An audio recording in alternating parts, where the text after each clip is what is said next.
Students, अभी तक आपने हमारे मॉड्यूल 1 के अंदर देखा कि अगर mod x less than a होता है तो x जो होता है that is belongs to minus a to a open bracket.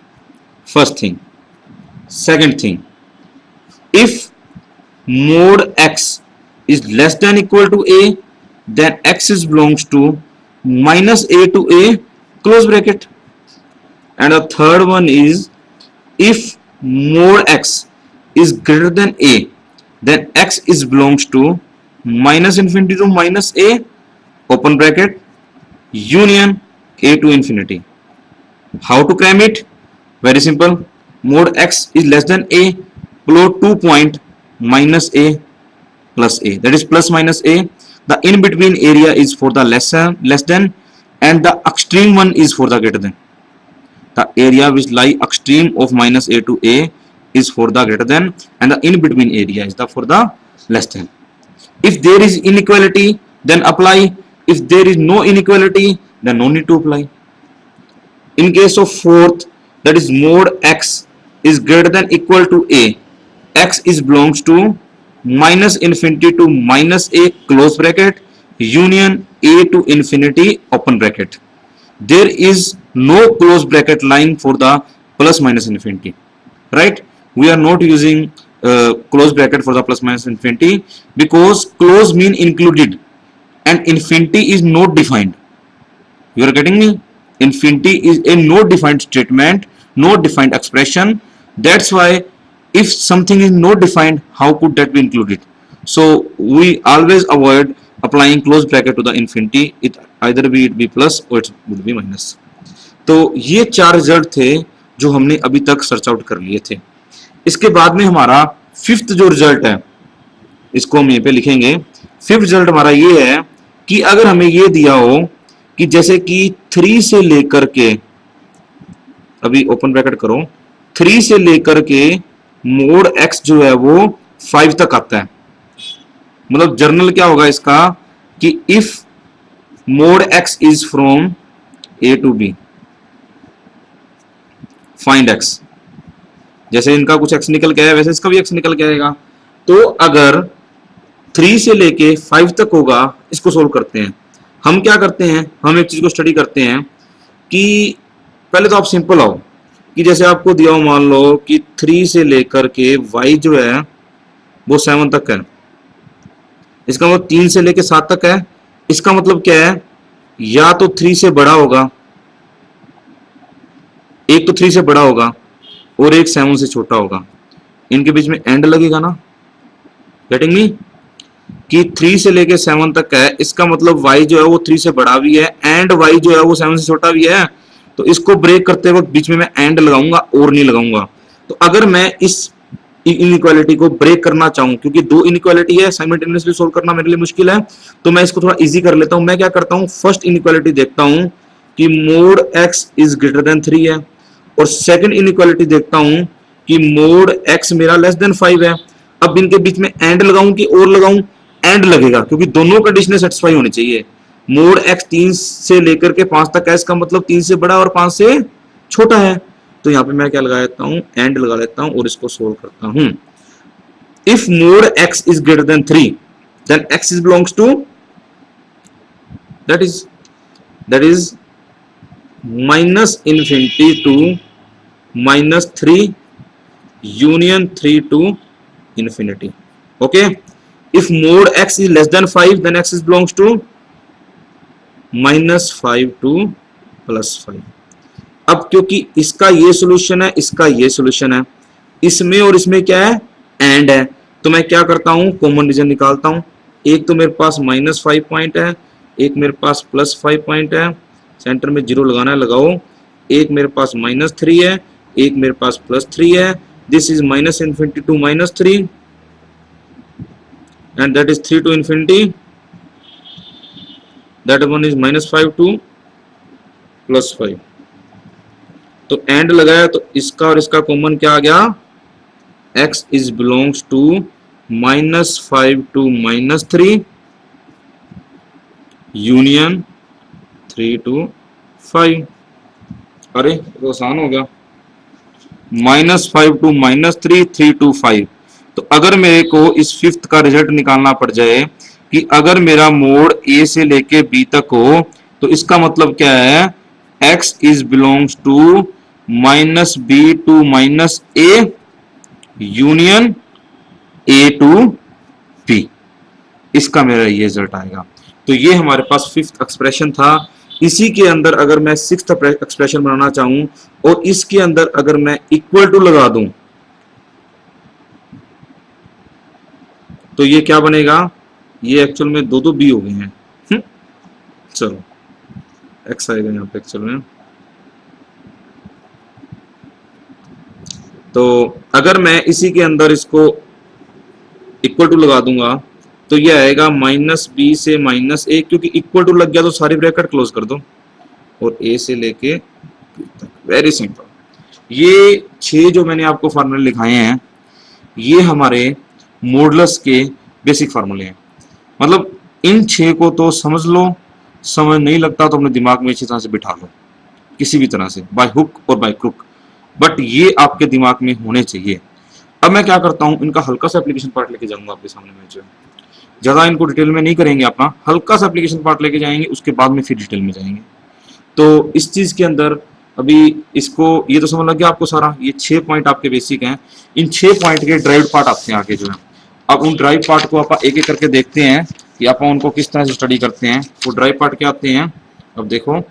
तो सबसे पहले क्या है, सबसे पहले जो हमने चीज स्टडी की थी, वो हमने की थी, सबसे पहली वो हमने की थी कि जो मोड एक्स है वो लेस देन 4 किया था हमने।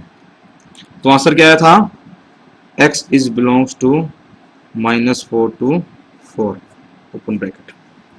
अगर मोड x की बजाय mod x plus 3 less than 4 आया था, या फिर mod x minus 3 less than 4 आया था, तो मैं क्या करता। देखो, अगर मोड x लेस देन 4 है तो -4 से लेकर के 4 तक क्या था जो ब्रैकेट के अंदर था। अगर mod x plus 3 less than 4 है तो -4 से लेकर के +4 तक क्या होगा जो ब्रैकेट के अंदर है। समझ लगा कि अगर मोड x लेस देन 4 है तो -4 से लेके 4 तक ये मोड के अंदर जो सारा है वो सारा का सारा होगा। अब मैं क्या करूं, अब x की वैल्यू निकालनी है मैंने, तो हम क्या करते हैं, ये हमारा यहाँ पे ये क्वेश्चन बन जाता है फाइंड x।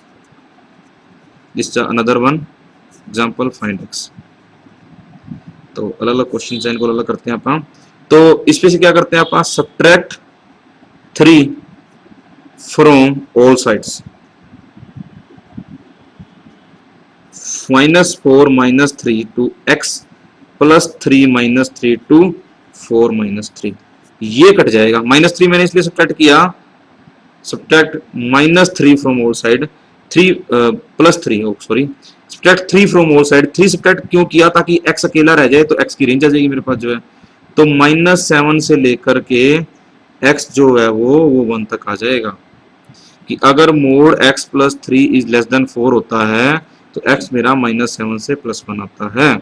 अगर ये होता तो -4 से लेकर के जो ब्रैकेट के अंदर था +4 के अंदर आता, और ब्रैकेट के अंदर -3 था। तो इसमें मेरे को ऐड करना पड़ेगा 3 टू ऑल साइड। तो जब मेरे पास आंसर आएगा, जब मैं -4 के अंदर +3 करता हूं और x -3 के अंदर +3 करता हूं और यहाँ पे भी 3 करता हूं, तो -1 से लेकर के x मेरा जो है वो 7 तक आ जाएगा। इनमें ऐसा कोई सिमिलरिटी नहीं है, बट इनको आप जनरलाइज कर सकते हैं। जनरलाइज कैसे करेंगे, जनरलाइज करने का एक तरीका है, हम क्या करते हैं, हम एक जनरल एग्जांपल लेते हैं जिसके अंदर mod x plus C is less than b। अगर ये c नहीं होता तो -b से लेकर के x मेरा +b तक होता। अगर ये c है तो ये सारा का सारा मेरा माइनस से प्लस के बीच में आएगा लेस देन के केस में। अब मैं क्या करूं, subtract c from all sides. जब मैं c को सब्ट्रैक्ट करूंगा तो ये बनेगा -b माइनस c से लेकर के x जो है वो क्या आएगा, b माइनस c। मतलब कि अब मेरा एक्सप्रेशन 6 पहले हो गए थे, सातवां एक्सप्रेशन ये आता है कि अगर ये लेस देन बी होता है तो आंसर तो माइनस बी से प्लस बी तक आना चाहिए, बट माइनस बी से प्लस बी की बजाय ये जो सी था ये एक्स में से घटाना पड़ेगा मेरे को, तो ये मेरे पास हर जगह आ गया एक्स टू दिस, ये ना माइनस बी से माइनस सी से लेके बी माइनस, तो ये हमारे पास सातवां डेरिवेशन आता है। सिंपल है ना कि अगर मेरे को इसकी एग्जांपल लेता हूं मैं कि अगर मेरे को एग्जांपल दी जाए कि जैसे कि mod x plus two is less then 8, तो मैं क्या करूंगा, -8 -2 से लेकर के +8 -2 तक, क्योंकि ये तो हमेशा घटाना है, प्लस है तो माइनस करना है इसको, तो ये मेरे पास आ गया -10 से लेकर के 6 तक, ये x आ जाएगा इस केस में। मतलब आप चाहो तो बेसिक समझ के कर सकते हो, आप चाहो तो डायरेक्ट इसको यूज कर सकते हो, बट ये जरूरी है कि आपको समझ लगना चाहिए यहाँ पे जो। इसके बाद क्या हो रहा है, 6 पॉइंट तो आप याद कर लोगे, 6 के बाद खिचड़ी पक जाएगी अगर आपने रट्टा लगाना स्टार्ट कर दिया, ठीक है ना। जैसे ये ऊपर वाला क्वेश्चन था mode x plus 3 less than 4, इसको ही देख लेते हैं आपका कि mod x plus 3 is less than 4 था, तो -4 -3 से लेकर के x मेरा आएगा 4, तो ऐसे रहेगा -3 हो जाएगा, तो -7 से x जो है वो वही आ गया, सेम आंसर आना भी चाहिए अपन ने जो किया है, ठीक है ना। तो ये हमारे पास आंसर आ गया, ये आपको समझ लग गया। इसी के अंदर अगर मैं इसका 8th पार्ट बनाना चाहूं तो वो तो वेरी सिंपल कि mod x plus C is less than equal to B, then x is belongs to close bracket -b -c comma b -c close bracket, मतलब कि 8th पार्ट के अंदर क्या होगा, सिर्फ और सिर्फ क्लोज ब्रैकेट आ जाएगी। इसी की एप्लीकेशन पार्ट अगर हमें करनी हो और आगे अगर हमने इनको अप्लाई करना हो तो वो क्या आएगा, वो हमारे पास आ जाता है। इन चीज़ों की हमें जरूरत पड़ती रहेगी। हल्का सा मैं रिव्यू के लिए इस पेज को यहीं रख लेता हूँ एक बार जो है, ताकि आपको ज़्यादा प्रॉब्लम ना आए इसके अंदर जो है। तो अब ये देखो जरा कि अगर मैंने x प्लस सी लेस देन बी लिया, अगर यहाँ पे x प्लस सी की बजाय 9 पार्ट मेरे पास होता कि modulus of x minus C is less than B, तो एज यूजुअल -b से +b आंसर आना था, -c को हटाने के लिए मेरे को +c करना पड़ेगा, यहां से। और 10th के अंदर अगर मैं लगा दूं mod x minus C is less than equal to b, तो -b plus c close bracket +b plus c। अगर आप इससे इसको एनालॉगस कर सकते हो तो वेल एंड गुड, अगर नहीं होता तो ड्राइव कर लो आप इसको, जैसे मैंने किया, वेरी इजी है। तो कुछ भी नहीं ना, कि चीज तो वही हो रही है कि अगर ये प्लस था तो ये माइनस करना पड़ा इस प्लस को हटाने के लिए, अगर ये -c होगा तो प्लस करना पड़ेगा इसको हटाने के लिए, तो ये हमारे पास आंसर आ जाता है, ठीक है।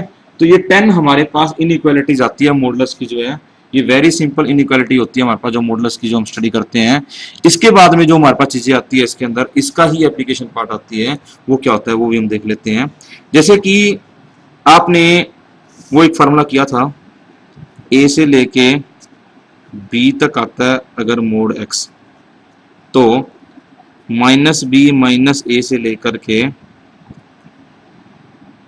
-b -a सॉरी सही है, -b से -a यूनियन a से b इसका आंसर आता है। अगर मैं यहाँ 11वां फार्मूला बनाऊं, इसकी अब हमें जरूरत नहीं है तो साइड में रख देते हैं हम जो है। अगर मैं 11th फार्मूला ड्राइव करूं इसमें कि a से लेकर के x प्लस c जो है वो b तक जा रहा है, तो इसमें क्या आंसर आएगा, आंसर ये आएगा -b से -a से b।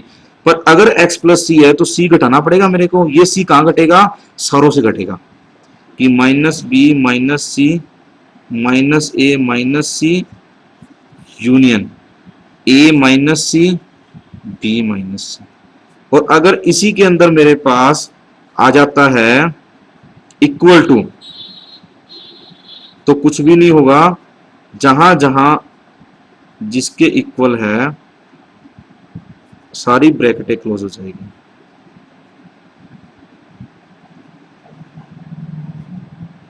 अगर इनमें से कुछ स्पेशल पार्ट आप कर सकते हैं कि एक ब्रैकेट इक्वल हो और एक ब्रैकेट नॉट इक्वल हो, तो जो ए वाली इक्वल है, जहां जहां ए आ रहा है वहां वहां क्लोज लगा दो, बाकी ओपन कर दो।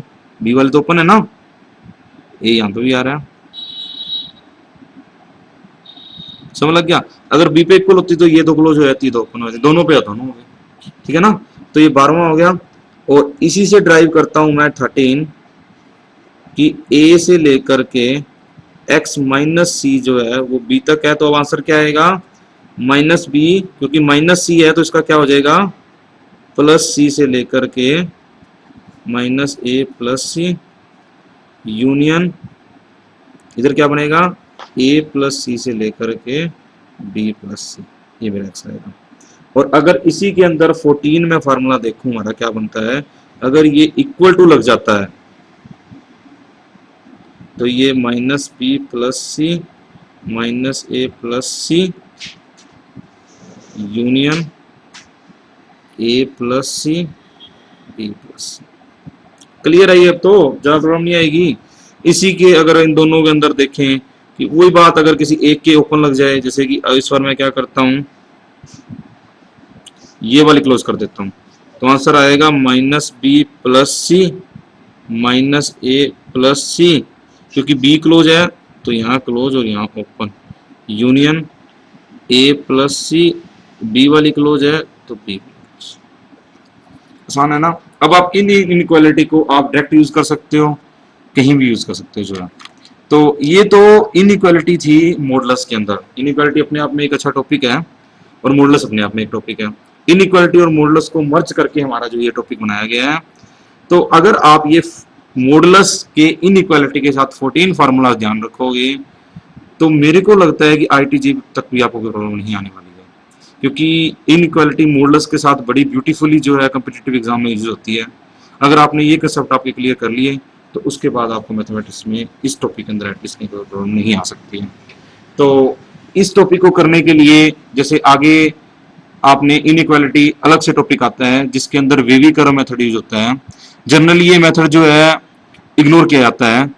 तो अगर इस वेवी कर्व मेथड में अगर हम थोड़ा मास्टर हो जाएं, हल्का फुल्का 15-20 मिनट का टॉपिक है, तो इनइक्वालिटी हमारी टोटल सॉलिड हो जाएगी। Not only this modulus but in general inequality हमारी इससे जो है काफी फुल प्रूफ हो जाती है।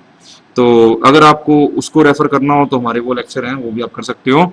बाकी ये हमारा मॉड्यूल 2 था, इनइक्वालिटी इन मॉडुलस जो है ये भी हमारा ओवर हो चुका है। Still if you have any problem then you can email me. My email address is at my website and my website is www.edaclasses.com edaclasses.com. Thank you very much.